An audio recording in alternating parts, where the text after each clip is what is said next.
Baik, Assalamualaikum warahmatullahi wabarakatuh. Waalaikumsalam warahmatullahi wabarakatuh. Ya, kawan-kawan, saudara-saudara, kali ini kita ada tamu narasumber yang luar biasa. Dia adalah Muhammad Aduh. Aditya Setiawan. Dia ini salah satu mahasiswa pasca sarjana sekarang dengan mengambil jurusan sejarah di Universitas Gadjah Mada. Perlu teman-teman ketahui bahwa Muhammad Aditya Setiawan ini 2 kali masuk UGM tanpa tanggung-tanggung. Universitas terbaik di Indonesia dilakoninya 2 kali. Pakai beasiswa lagi. S1 beasiswa, S2 beasiswa. Nah, apa sih sebenarnya kiat-kiat sehingga Adit ini bisa masuk UGM 2 kali? Barangkali kita perlu petuah nih, wejangan dari Muhammad Adit. Muhammad Adit, kira-kira gimana sih? Apa sih kira-kira kalau kita mau masuk UGM itu sulitnya minta ampun kata orang. Nah, kalau menurut Adit kan mudah 2 kali, S1 dan S2. Kira-kira apa sih kiat-kiatnya sehingga bisa masuk UGM dengan mudah? Jadi dimulai itu sebenarnya sejak kecil. Mengapa sejak kecil? Karena pertama, aku adalah sosok manusia yang terlahir berbeda gitu. Berbeda daripada orang-orang lainnya, di mana mereka terlahir sempurna sementara aku memiliki beberapa keterbatasan. Nah, keterbatasan itu yang kemudian membuat aku terutama waktu kecil ya, dari usia sebelum sekolah bahkan, itu sampai di SMA itu selalu mendapatkan bisa dikatakan diskriminasi gitu. Diskriminasi baik di lingkungan sekolah maupun di lingkungan tempat tinggal. Jadi karena memiliki keterbatasan, jadi aku tuh dianggap tidak mampu untuk melakukan hal-hal lain, bahkan dianggap tidak mampu atau tidak berhak dalam tanda kutip gitu memiliki cita-cita. Mungkin aku bisa cerita sedikit kenapa aku tahu UGM tuh dari mana kayak gitu. Iya, boleh. Aku tahu UGM itu dari ibuku. Yeah. Nah, ya. Jadi ibuku itu sebenarnya sosok yang sangat luar biasa bagiku gitu. Walaupun beliau tidak mengenyam pendidikan yang tinggi, tapi beliau sangat memperdulikan pendidikan anak-anaknya. Jadi suatu waktu ibuku waktu itu bilang salah satu perguruan tinggi di Indonesia itu adalah UGM. Nah, aku juga nggak tahu ibuku itu tahu UGM itu dari mana, tapi beliau cerita UGM itu adalah salah satu kampus terbaik di Indonesia, terus letaknya di Jawa gitu, di Jogja, dan itu kan dekat dengan kampung tempat tinggal nenekku gitu.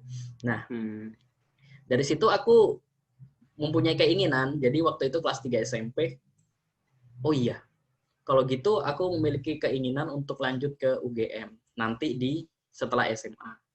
Padahal waktu itu ya Bang, itu untuk bayangan untuk bisa kuliah aja sebenarnya nggak tahu ya bayangannya gimana, nanti bayar kuliahnya gimana, karena memang jujur aku lahir dari kalangan yang biasa, dan dan juga secara material kalau untuk kuliah di perguruan tinggi itu tidak mampu gitu. Cuman waktu itu karena aku memiliki niat dan juga tekad, aku berpikir, karena waktu itu aku juga dapat informasi dari senior-senior di angkatan dulu di SMA bahwa pemerintah daerah itu waktu itu menyediakan beasiswa kayak gitu. Nah, karena beasiswa itu harus diraih dengan cara ya pasti kita harus berprestasi kayak gitu kan, memiliki prestasi yang baik, memiliki perilaku yang baik dan lain-lainnya kayak gitu. Nah, sejak itu kemudian aku dari awal SMA berniat dan bertekad bahwa aku harus berprestasi, aku harus juara 1 di kelas kayak gitu. Berarti di SMP sama di SMA juara 1 terus Adit ya? Kalau di SMP enggak. Kalau di SMP enggak. Jadi titik baliknya justru malah di SMA. Ya? Jadi di SMA juara 1 terus ya? Enggak juga sih, cuman waktu itu di awal semester aku juga nggak nyangka kalau akhirnya bisa mendapatkan juara 1 di SMA gitu.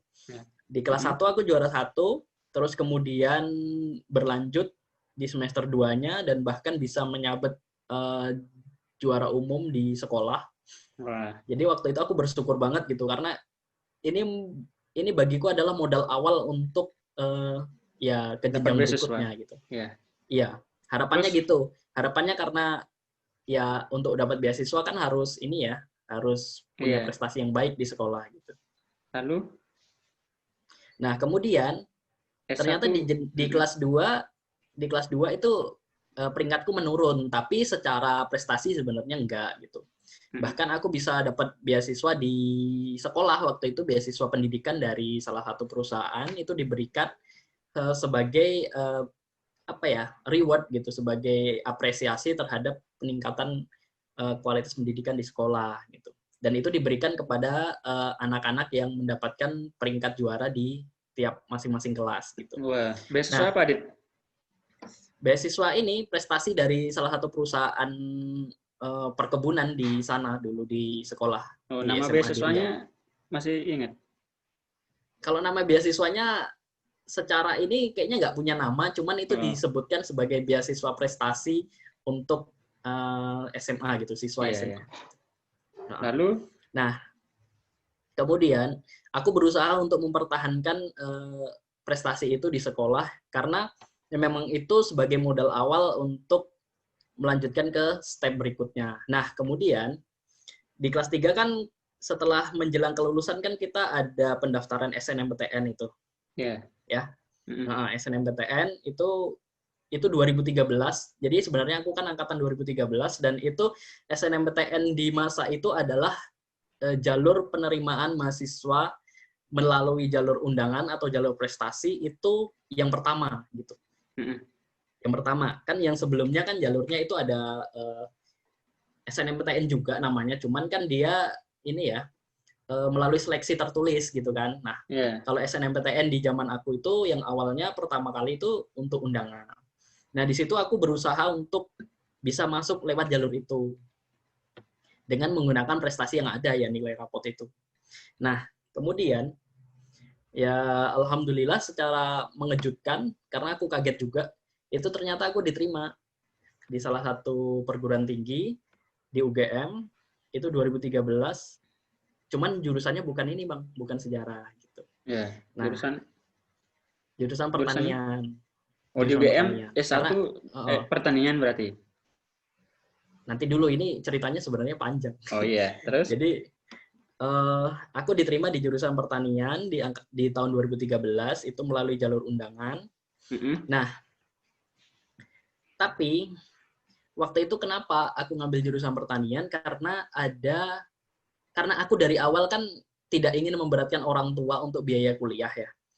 Karena aku ngerti gitu ke kondisi orang tua bagaimana kalau harus membiayai kuliah secara mandiri itu sangat berat gitu. Jadi aku memang berusaha untuk mencari beasiswa pada saat itu. Nah, pada saat itu aku dijanjikan beasiswa oleh salah satu perusahaan perkebunan. Makanya aku mengambil jurusan pertanian gitu. Nah, ini kenapa akhirnya aku ngambil jurusan pertanian itu alasannya. Namun, setelah aku diterima di Fakultas Pertanian di UGM 2013, aku menghubungi pihak perusahaan mengatakan bahwa aku udah lulus dan diterima di salah satu universitas terbaik yang sesuai rekomendasi mereka, bahkan kan mereka menganjurkan dan mensyaratkan bahwa bisa diberikan beasiswa asal diterima di salah satu perguruan terbaik di Indonesia. Namun apa jawaban mereka? Jawaban mereka sangat mengecewakan karena mereka ya berbelit-belit lah intinya. Kalau aku ceritakan di sini nanti bahaya juga sebenarnya. Iya. Jadi apa-apa. Lanjut saja. Intinya adalah mereka tidak komitmen dengan apa yang disampaikan di awal. Ya memang kesalahan sih karena tidak ada MOU di awal sehingga aku pun tidak bisa menuntut secara hukum kayak gitu. Nah, yang aku tidak nyangka adalah mereka menjadikan keterbatasanku itu sebagai alasan untuk akhirnya tidak memberikan beasiswa gitu. Nah, saat itu aku merasa cukup down gitu, Bang. Karena aku bingung. Aduh, ini aku udah diterima nih di UGM, tapi aku masih bingung biayanya gimana nanti gitu. Karena ya biaya kuliah kan mahal dan biaya-biaya lainnya juga bakalan banyak yang dikeluarkan kayak gitu. Cuman pada akhirnya aku dan keluarga mengambil keputusan ya udah dijalanin aja dulu. Nanti mungkin ada jalan di ini setelah setelah mendaftar mungkin ada jalan lain yang bisa dilalui gitu. Yang bisa mungkin ada beasiswa lain yang bisa diambil kan gitu kan. Harapannya begitu. Terus? Nah, benar. Setelah mendaftar di fakultas, kemudian ada beasiswa bidik misi yang bisa diambil waktu itu. Namun, karena memang jurusan ini tidak sesuai dengan kapasitasku. Kalau kapasitas keilmuan sebenarnya mencukupi, karena aku kan awalnya anak IPA gitu. Jadi memang secara keilmuan paham dan bisa mengikuti. Cuman memang keterbatasan penglihatan itu membuat aku tidak bisa mengikuti secara maksimal di Fakultas Pertanian. Aku tidak bisa mengikuti praktikum secara maksimal. Nah, di situ ada memang kendala-kendala yang memang tidak bisa tidak bisa diantisipasi gitu, tidak bisa ini juga. Karena memang dalam praktikum kan kita berhadapan dengan ya kayak zat-zat kimia dan lain sebagainya, dan itu kan memang sangat menyulitkan kalau kita memiliki keterbatasan terutama di mata kayak gitu. Terus, nah, pada akhirnya aku memutuskan untuk pindah jurusan. IPS, sejarah. Pindah jurusan ini 2014 aku ambil jurusan sejarah di UGM. Nah, ini udah masuk kuliah atau gimana? Ini udah masuk kuliah pertanian? Udah. Oh gitu. Aku udah masuk semester berapa? Kuliah pertanian semester 2 sampai semester 2. Terus? Semester 2. Nah, selama semester 2 itu aku ambil ikut seleksi. Jadi karena memang tidak bisa transfer secara langsung kalau pindah jurusan di UGM tuh, jadi kita harus ikut seleksi dari awal. Ya kalau diterima berarti bisa pindah gitu. Seleksi beasiswanya sama seleksi jurusannya ya? Iya, jadi kita ngulang. Jadi jatuhnya ngulang. Aku harus mengikuti seleksi dari awal. Jadi waktu itu aku ikut seleksi SBMPTN yang jalur tertulis. Karena yang undangan kan udah nggak bisa. Iya. Bisa. Jadi aku ikut jalur SBM dan juga jalur ujian mandiri yang diselenggarakan UGM secara mandiri. Nah, waktu itu hasil dari ujian SBM dinyatakan tidak lulus. Wah, itu sangat bikin mental jatuh gitu loh, karena aku memang benar-benar niat untuk pindah gitu kan. Tapi alhamdulillah pada akhirnya di pengumuman ujian mandiri aku bisa keterima gitu. Dan kemudian bisa mendapatkan beasiswa bidik misi lagi di jurusan sejarah ini. Hingga aku bisa lulus dalam waktu 3 tahun 7 bulan. Mengapa mesti sejarah, Dit? Kan tadi pertanian, terus sejarah. Mengapa mesti sejarah, tidak sosiologi, antropologi misalnya? Sejarah itu menariknya apa sih buat Adit? Gitu. Karena memang jujur dari SMP atau SD bahkan itu sebenarnya aku memang punya minat yang tinggi di bidang sejarah gitu. Oh iya, berarti basicnya. Ya awalnya ketertarikannya awalnya karena suka baca. Jadi aku dari kecil itu memang suka baca buku, terutama buku cerita ya. Jadi dulu suka baca buku cerita, buku dongeng kayak gitu, buku legenda, cerita rakyat. Nah, dari situ itu mempengaruhi alam berpikirku. Ya, aku jadi suka dengan kisah, suka dengan cerita kayak gitu. Nah, sejarah kan isinya peristiwa dan kisah gitu. Walaupun sebenarnya memiliki ruang lingkup yang luas. Setelah aku kuliah baru aku ngerti gitu. Cuman ketertarikan terhadap cerita, hobi membaca itu kemudian membawa aku kepada memilih jurusan sejarah di perkuliahan gitu. Ya, untuk S2-nya Dit, kan ini S2 lagi pakai beasiswa ini. Nah, perjuangannya untuk beasiswa juga LPDP lagi, untuk dibiayai perjuangan Oke. Gimana? Perjuangan untuk LPDP ini sebenarnya bagiku panjang ya, karena nggak bisa ujuk-ujuk daftar LPDP terus diterima kayak gitu. Nah, ini sebenarnya kan prosesnya diawali dari masa kuliah gitu, dimana LPDP kan mensyaratkan bahwa salah satu pesertanya itu tidak hanya pintar dalam akademik, tetapi juga memiliki kemampuan berorganisasi, memiliki kemampuan manajerial, kemampuan problem solving kayak gitu. Dan itu tidak didapatkan di bangku kuliah saja. Jadi selama kuliah aku selain fokus pada akademik, aku juga aktif dalam kegiatan organisasi baik di lingkungan kampus maupun di luar kampus kayak gitu. Karena ikut organisasi ini benar-benar memberikan pelajaran dan pengetahuan bagiku terkait dengan bagaimana sih menjadi seorang pemimpin, bagaimana kita memanajemen waktu, bagaimana kita belajar bertanggung jawab kayak gitu, bagaimana kita belajar bersosialisasi dengan orang lain gitu. Jadi ini penting. Nah, jadi bagi teman-teman yang ingin daftar LPDP ya ini seharusnya dari awal sudah dipersiapkan. Jadi tidak hanya pintar dalam akademik, tetapi juga harus memiliki kemampuan-kemampuan soft skill yang tidak bisa didapatkan di bangku kuliah. Jadi kita harus aktif juga di luar kelas gitu. Yeah. Waktu seleksinya bagaimana, Dit? Kan ada seleksi administrasi, seleksi apa? Kompetensi wawancara. Iya, kan? iya. Nah, gimana itu? Adit lalui kayak gimana? Jadi karena tadi sudah disampaikan bahwa ini adalah berkaitan dari masa kuliah. Nah, di masa pendaftaran kan kita harus mengisi formulir. Kita harus mengisi formulir yang cukup banyak, itu berkaitan dengan riwayat hidup kita, baik itu riwayat pendidikan maupun yang lainnya. Nah, mengapa tadi aku menyampaikan bahwa selain di kelas kita juga harus aktif dalam kegiatan di luar kelas seperti organisasi, karena ini berkaitan dengan isi formulir dari pendaftaran beasiswa LPDP itu sendiri.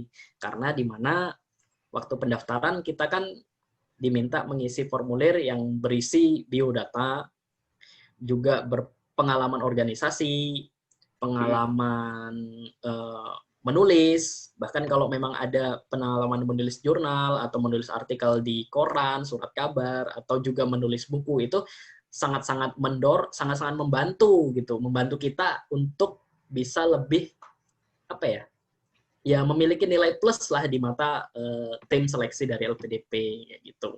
Nah, di masa seleksi itu ya aku tuliskan semua ini, semua pengalaman yang pernah aku dapatkan, baik di perkuliahan, terus juga di luar kelas seperti organisasi, pengalaman organisasi itu.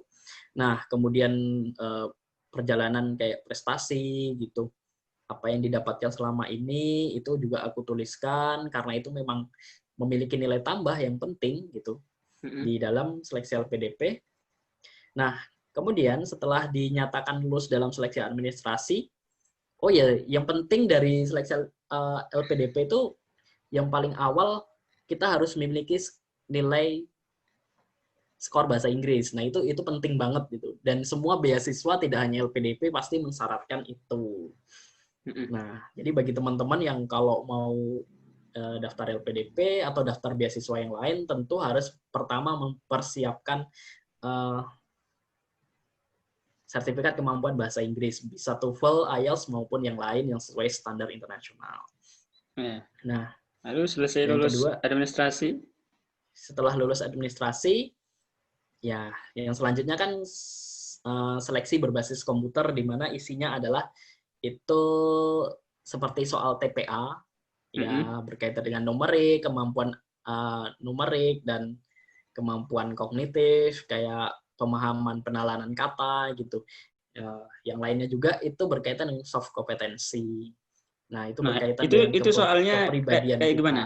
Itu Adit bisa atasi atau Adit anggapnya itu mudah, sedang, atau memang sulit soalnya? Kalau aku menganggapnya untuk seleksi SBK ini ya, kalau untuk yang bagian yang TPA, tes potensi akademik, itu sebenarnya susah-susah mudah sih bagiku. Karena ada juga yang bisa aku jawab, ada yang enggak gitu. Terutama kayak yang numerik itu aku memiliki sedikit kesulitan gitu. Nah, apalagi kita kan harus bekerja dengan waktu ya. Jadi kita memang harus benar-benar manajemen waktu dengan baik, dan juga ya gimana menjawab soal itu dengan benar gitu. Nah, kalau yang soft kompetensi ini kan yang berkaitan dengan kepribadian. Nah, kalau aku sih melihatnya tipsnya untuk ngerjain ini nih, yang soft kompetensi itu lebih kepada kembali lagi kepada diri kita pribadi, karena ini berkaitan dengan tes kepribadian, tentu harus kembali lagi kepada diri kita masing-masing gitu. Kita tidak bisa menjadi orang lain di dalam tes ini. Karena kalau kita berpura-pura atau berbohong dalam menjawab tes ini, itu akan kelihatan kok. Karena dari 30 soal yang dari 60 soal yang diajukan, itu nanti akan ada soal pengulangan di mana memiliki jawaban yang sama, tetapi dengan narasi atau bahasa kalimat soal yang berbeda. Nah, itu kalau kita tidak cermat, tidak teliti, itu akan kelihatan kalau bahwa itu kita jujur atau kita berbohong atau kita berpura-pura menjadi orang lain dalam tes kepribadian ini. Jadi memang sangat penting untuk menjadi diri pribadi, menjadi diri sendiri dalam tes kepribadian ini. Ya, kalau teman saya, Dit, dia lulus nilai seleksi berbasis komputer itu nilainya sangat tinggi sekali. Nah, waktu dia diwawancara, nilainya justru ambruk. Dia tidak lulus di wawancara. Nah, kira-kira menurut Adit, kalau wawancara itu seleksi beasiswa LPDP itu kayak gimana sih? Baiknya seperti apa kalau kita wawancara beasiswa LPDP? Nah, wawancara adalah salah satu seleksi yang paling penting. Ini karena tahap terakhir juga, dan ini menjadi paling penentu ya dalam seleksi LPDP gitu. Nah, kalau di wawancara sebenarnya kita tidak bisa melihat atau mengukur secara real ya, secara konkret apa sih yang dilihat oleh LPDP, penilaian-penilaian apa aja yang diperhatikan oleh LPDP untuk seseorang bisa lolos dalam seleksi wawancara. Tapi yang aku pahami selama mengikuti seleksi LPDP, dan alhamdulillah baru sekali ikut, alhamdulillahnya langsung lolos gitu. Jadi tidak perlu mengulang berkali-kali sampai baru bisa lolos gitu kan. Dan pilih UGM lagi untuk S2-nya. Iya, alhamdulillah aku milih UGM. Gitu. Mengapa S2 UGM kemarin lagi, Dit? Mengapa? Kan ada UI, ada yang lain. Mengapa UGM lagi? Iya, bentar. Ini yang wawancara mau ku lanjutin atau gimana? Yang ini aja, yang tadi. UGM ya. Oke. Kenapa aku milih UGM? Sebenarnya ini masalah apa ya? Lebih ke teknis sih, Bang. Karena dari awal sebenarnya aku ingin ambil di UI. Kenapa ambil UI? Karena aku ingin memiliki pengalaman baru di luar Jogja gitu kan. Aku udah lama nih di Jogja, udah 4 tahun lebih gitu kan. Nah, aku ingin dapat pengalaman baru di luar Jogja. Kalau aku di Jogja lagi ya mungkin secara lingkungan dan secara kehidupan ya sama-sama aja seperti yang dulu gitu. Jadi aku waktu itu berniat untuk mengambil di luar Jogja, salah satu di UI, karena UI adalah salah satu universitas terbaik selain UGM gitu kan. Nah, aku ingin merasakan pengalaman baru gitu, mendapatkan pengalaman baru di lingkungan yang baru di Universitas Indonesia gitu. Nah, selain itu aku juga punya alasan karena bidang kajian sejarah di UI itu sesuai dengan tema tesis atau skripsi yang pernah aku kerjakan di UGM. Jadi itu memang lebih relevan gitu kalau aku ngambilnya di UI. Tapi waktu itu kenapa akhirnya aku balik lagi ngambil di UGM, ini sebenarnya lebih ke masalah teknis. Jadi pada tahun 2018 daftar perguruan tinggi dalam negeri yang ada di list LPDP itu kan seluruh jurusan dan seluruh universitas itu tercantum. Jadi kita bebas memilih universitas mana aja sesuai dengan jurusan yang kita mau, itu di mana aja di Indonesia bisa. Tapi kemudian di 2019 ada perubahan kebijakan terkait daftar perguruan tinggi itu. Nah, di 2019 untuk prodi sejarah itu hanya tersedia di UGM, Universitas Padjadjaran, Universitas Andalas di Padang, dan juga yang satu lagi itu kalau nggak salah di Undip. Nah, otomatis Universitas Indonesia kan nggak ada, karena mungkin pihak LPDP menganggap itu sudah diwakili oleh UGM gitu dalam setara levelnya. Ya.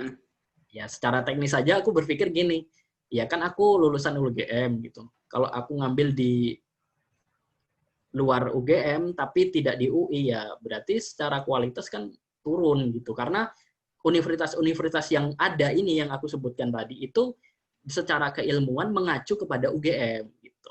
Nah, berarti Nah, UGM bagi Adit itu begitu mudahnya ya, sehingga bisa mondar-mandir 2 kali. S1 UGM, S2 UGM.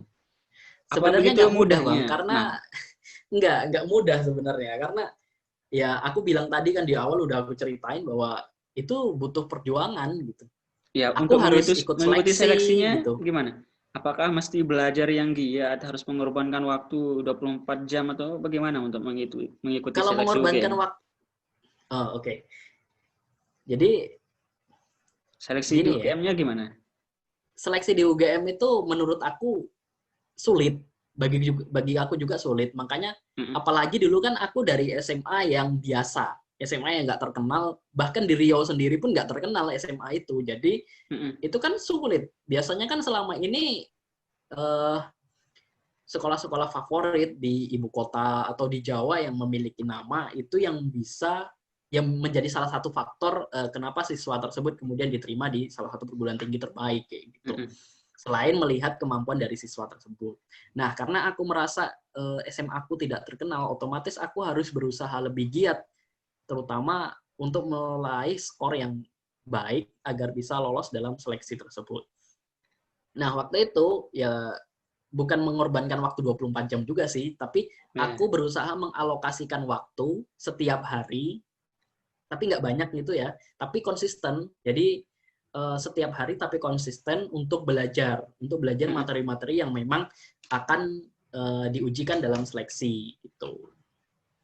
Jadi memang aku waktu itu berusaha mengalokasikan waktu, kalau nggak salah itu sekitar 1 jam setiap hari, itu di waktu subuh biasanya, waktu subuh atau sebelum subuh.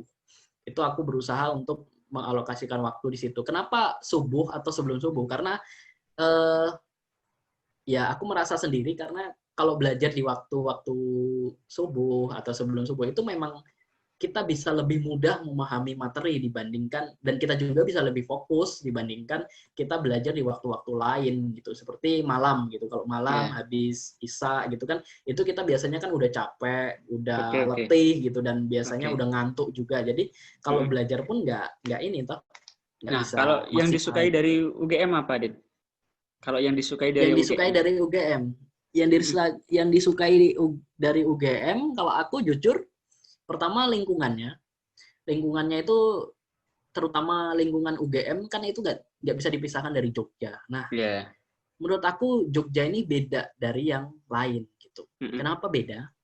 Karena Jogja ini pertama masyarakatnya itu sangat-sangat welcome terhadap pendatang, juga apa ya, rasa gotong royongnya juga sangat-sangat kuat di sini dan sangat terpelihara. Jadi aku merasa tidak tinggal di sebuah kota yang metropolitan, yang kapitalis, individualis itu ya, biasanya kan ciri-ciri Mm-mm. kota-kota sekarang itu kan seperti itu. Nah, tapi aku merasa mendapatkan sebuah tempat yang sangat-sangat harmonis di Jogja.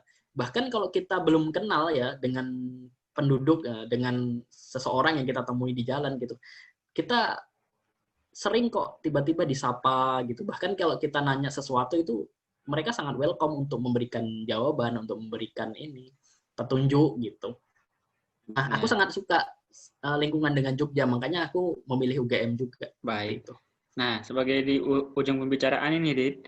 Nah, kira-kira nih apa pesan Adit bagi teman-teman kita yang sedang memburu nih UGM? Kira-kira apa sih kiat-kiat supaya kita bisa Memburu masuk UGM? Supaya kita bisa memburu masuk UGM UGM. atau memburu LPDP. Jadi ini mungkin dua Iya. hal yang sama Memburu atau UGM dua juga, hal Dit. yang berbeda. UGM dulu, Dit. Oke, gimana ya kiat-kiatnya?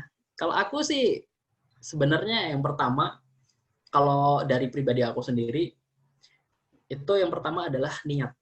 Karena niat itu akan mempengaruhi seluruh proses langkah-langkah yang kita ambil gitu. Mm-mm. Pertama, niat Kedua, ya. mm-mm. Niat itu penting. Niat, niat dan tekad. niat yang tekad yang kuat, karena dari niat dan tekad ini akan memengaruhi kemudian. Selanjutnya adalah ikhtiar. Nah, ikhtiar ini bisa dilakukan dengan tentu belajar dengan sungguh-sungguh gitu. Tapi bukan berarti kita hanya fokus kepada akademik ya, tetapi harus juga harus juga memikirkan tentang pengembangan soft skill gitu. Jadi belajar itu tidak hanya materi-materi pelajaran, tetapi tentu belajar kepribadian dan pengembangan diri yang lain. Nah, yang ketiga tentu setelah berikhtiar secara maksimal, tentu berdoa. Ini yang paling penting, tentu berdoa dan serahkan semuanya kepada Tuhan yang Maha Esa. Ya, saya sebagai seorang Muslim ya tidak hanya mengandalkan niat dan ikhtiar, tetapi kalau saya juga mengandalkan doa. Karena saya merasa tidak ada kekuatan yang lain yang bisa mengabulkan segala keinginan dan cita-cita yang bisa diraih saat ini. Tentu ada faktor dari doa dan kekuatan Allah yang Maha Kuasa. Gitu. Baik. Untuk yang terakhir, kalau kiat-kiat untuk bisa mendapatkan beasiswa LPDP, kira-kira seperti apa sih dari Adit ini wejangannya? Kalau aku wejangannya gini, karena LPDP adalah salah satu lembaga pemberi beasiswa di Indonesia, tapi bukan satu-satunya. Tapi karena LPDP adalah memfokuskan pada pengembangan sumber daya manusia dan juga mencetak generasi pemimpin penerus bangsa, di mana poin salah satunya adalah tidak hanya menekankan kepada pengembangan ilmu pengetahuan, tidak hanya menekankan kepada prestasi tiap peserta atau individu, karena selama ini juga banyak kok pendaftar atau peserta dari seleksi ini yang memiliki prestasi yang luar biasa, bahkan sampai ke tingkat internasional, tetapi kenapa tidak bisa diterima di dalam beasiswa LPDP? Nah, kalau saya melihatnya, dan ini kemudian menjadi bagian dari tips ya, kalau dari aku, itu kita harus bisa menawarkan solusi. Jadi persiapkan akademik dari sekarang, dari awal, tetapi juga tidak hanya akademik yang baik, prestasi yang baik, ya memiliki prestasi adalah bagus. Itu salah satu memiliki nilai nilai plus di mata seleksi di tim seleksi LPDP. Tetapi yang lain adalah bagaimana kita bisa meyakinkan mereka untuk memberikan kontribusi terbaik setelah nanti diterima dalam seleksi, diterima di LPDP maupun juga setelah lulus dari program LPDP ini. Jadi kita memang, karena poinnya adalah untuk melahirkan generasi pemimpin bangsa, maka salah satu yang perlu dibangun oleh teman-teman yang ingin mendapatkan beasiswa LPDP adalah bagaimana kontribusi yang akan teman-teman lakukan gitu. Jadi dari sekarang harus benar-benar disiapkan gitu ya. Tidak hanya akademik, tidak hanya kemampuan dan juga prestasi, tetapi bagaimana kontribusi kita setelah lulus nanti.